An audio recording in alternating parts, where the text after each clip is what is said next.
Bienvenidos a Política al Drag, el video podcast donde sin rodeos analizamos la política al calor de una buena taza de café. Los invitamos a que ustedes se acomoden y se tomen la de ustedes.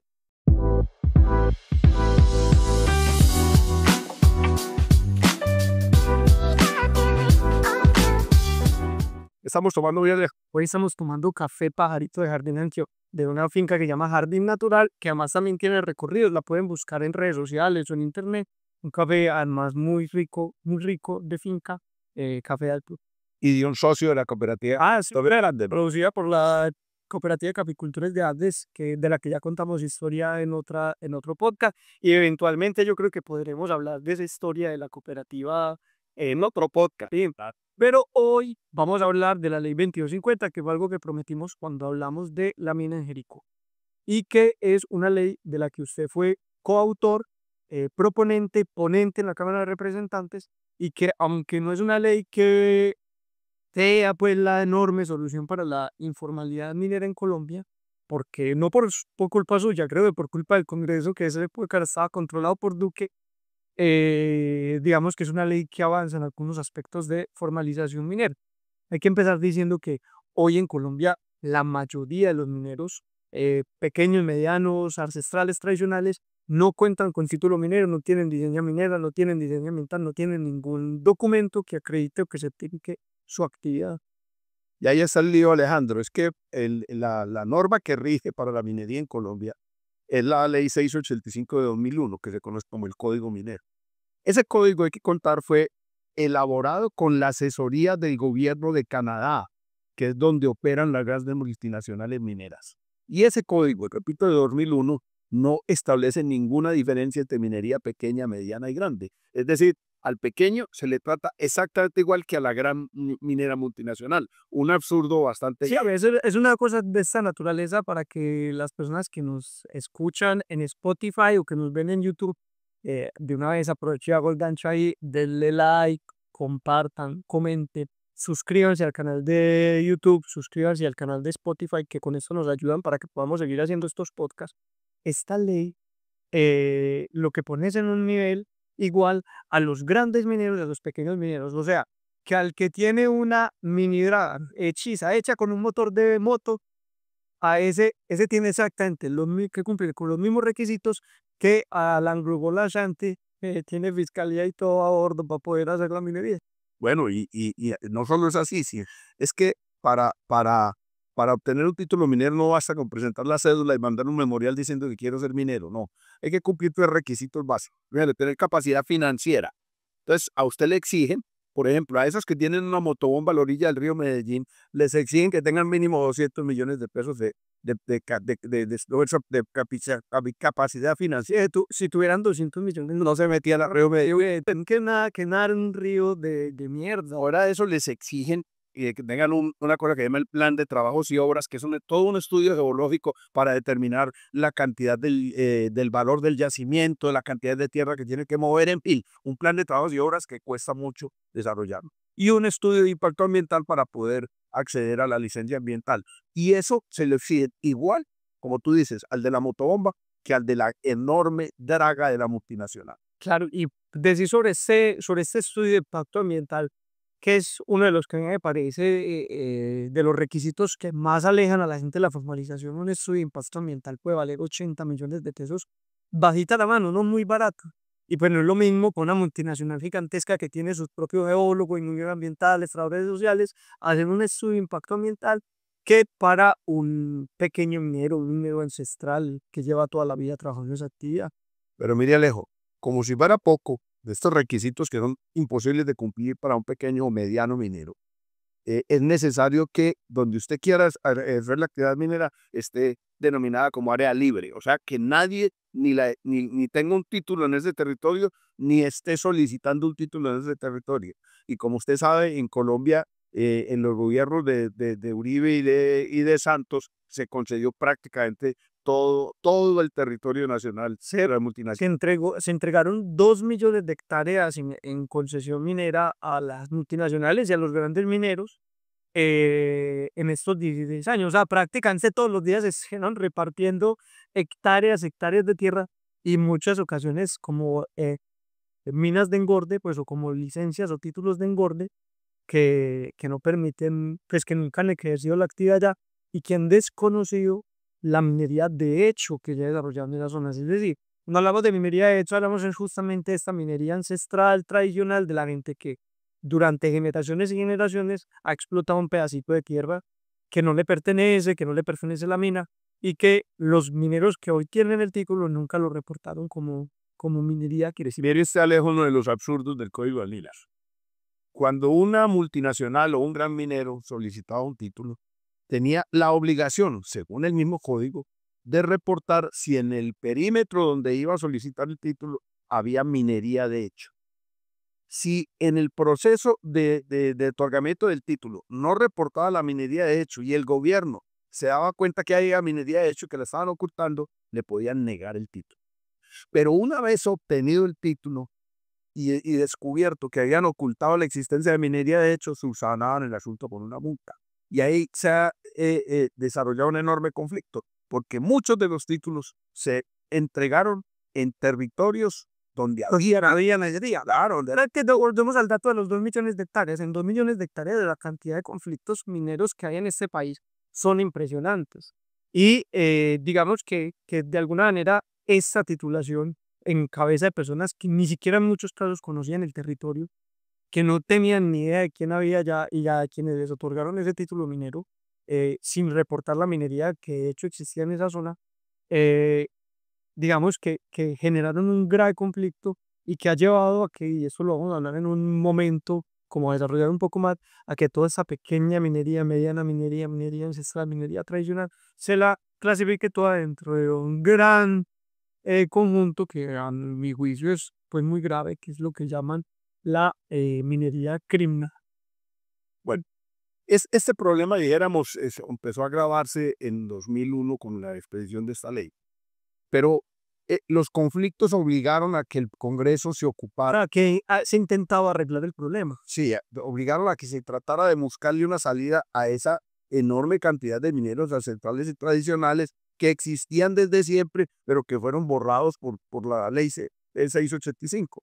Entonces, en el Congreso se tramitó por iniciativa del gobierno una ley que tenía muchos problemas, la ley 1382 de 2010.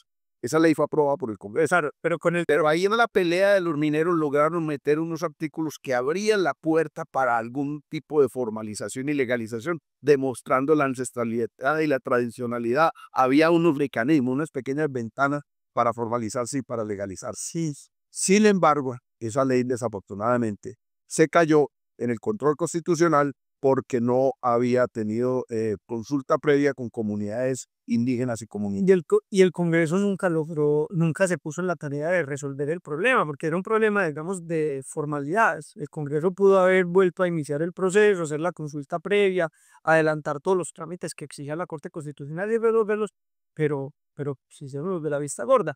Y pese a la grave situación minera y a que los mineros organizados, sobre todo en Conadminercor, que creo que ha dado una pelea destacada en ese frente, digamos que en vez de resolverse los problemas, lo que ha sucedido es que la ley o las regulaciones normativas de Colombia han tendido a agravarlo.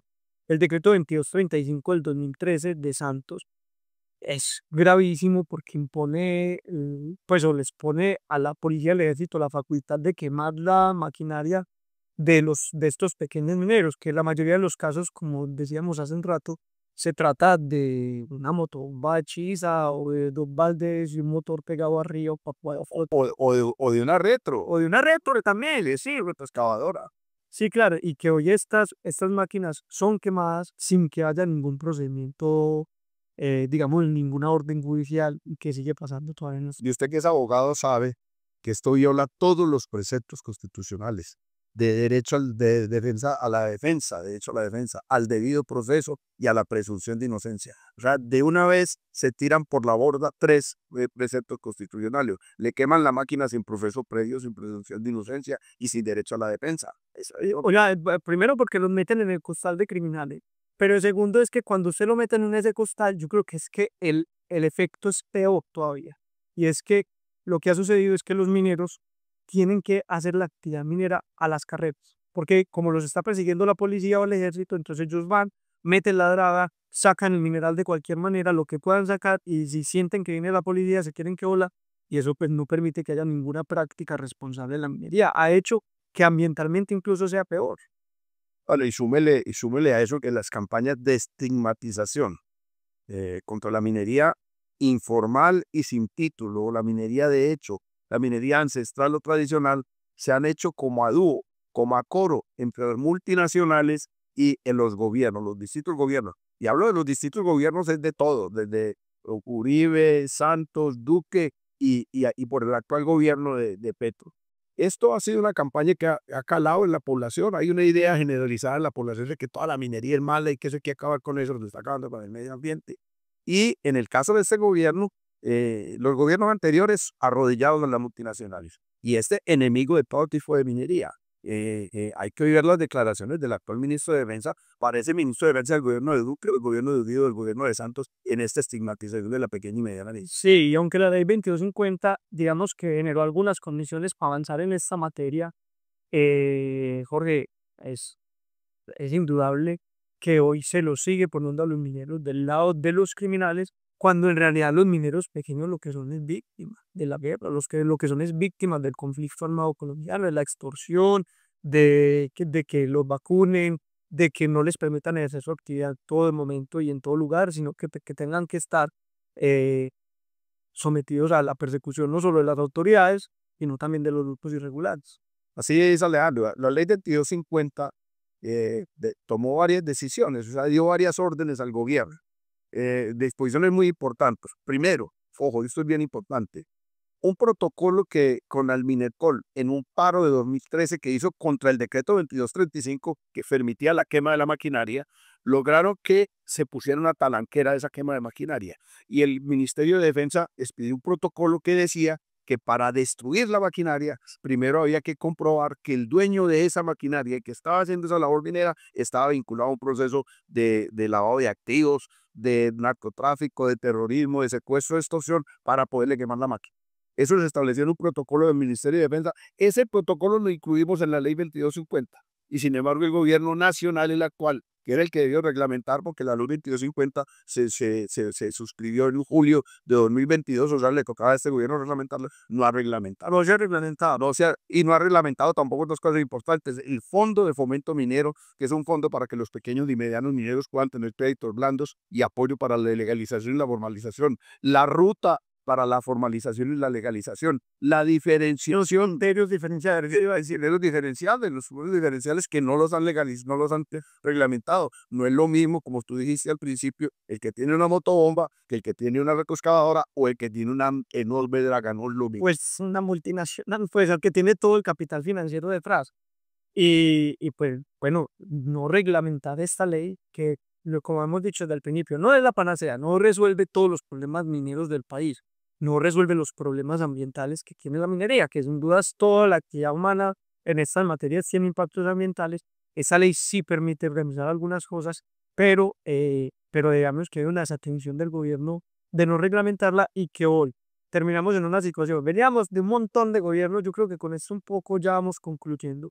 Veníamos de unos gobiernos arrodillados a la multinacional, arrodillados al gran capital financiero, que es el dueño de esas multinacionales mineras, y que con eso han especulado toda la vida. Y que perseguían a toda la minería nacional, grande, mediana, pequeña.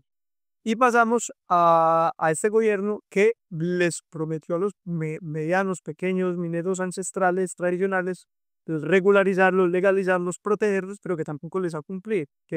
Y que hoy estamos en una situación en la que ya se persigue prácticamente toda la minería, sin entender que pues, la minería es esencial para el desarrollo y para el progreso de la humanidad, o sea, para poder nosotros vivir, para construir casas, hacer celulares, hacer todas nuestras actividades, pues dependemos necesariamente de la minería. Sí, así es. Desafortunadamente hoy estamos en un escenario, ahí estamos trabajando Alejo con una comisión que creó el Congreso de seguimiento a los procesos de formalización minera. Seguimos acompañando una mesa que se creó en el paro del 2013, pues de un decreto nacional, y es la mesa de concertación minera, Justamente en estos días vamos a tener reunión de la mesa de concertación minera, tratando de hacer entrar en razón al gobierno que hay que reglamentar la 2250, que hay que establecer los requisitos diferenciales, que hay que crear el fondo, que hay que crear el plan único de formalización. En esa pelea estamos y seguimos acompañando a Conalminercol y a los pequeños y medianos mineros. Y que si hay una actitud de proteger el medio ambiente, tiene que empezar por la vía de formalizar y de regular las actividades mineras que de hecho hoy suceden en el país. Jorge, yo creo que ya se nos alargó pues bastante este podcast. La idea es que dure lo que dura una taza de café. Yo todavía tengo bien y acabó. Muy bien. Pero entonces quedamos, yo creo que este tema todavía da para muchos otros episodios de este podcast. Por ahora creo que debemos cerrar este, pero entonces la invitación es a todos los que nos escuchan a través de Spotify, a través de YouTube, a que nos sigan escuchando en nuestros próximos episodios. Estamos saliendo los lunes por la noche, intentamos salir a las 7 de la noche, hora de Colombia, de pronto nos están viendo en otra parte. Y yo, que nunca había pensado que iba a terminar siendo youtuber, voy a decir de los youtubers, dale like, suscríbete y dale click a la campanita en Spotify, también lo mismo, suscríbete al podcast en Spotify y nos seguimos escuchando. Al calor de una taza de café, yendo al grano. Bueno, muy bien, y yo quiero hacer una nota final. Queremos resaltar el trabajo del equipo de producción que nos está acompañando, que no les hemos dado el crédito. Sí, señor. Y entonces queremos felicitar a las personas, unos jóvenes talentosos que han sido los inspiradores de estos, Juliana Bernal, Juan Zuleta y Julián Munera, que nos han ayudado a que esto salga como está saliendo bastante bien. Bueno, muchas gracias y nos seguimos escuchando. Soy Jorge Gómez y te invito, si quieres conocer de la política local, regional, departamental e incluso nacional, conéctate con nosotros en el video podcast Política al Grano, tomándonos una buena taza de café y esperando que nos acompañes tú también con una buena taza de café. Hola, soy Alejandro Arcila y te invito a que nos escuches en Política al Grano en YouTube y en Spotify todos los lunes a las 7 de la noche que tenemos nuevos episodios.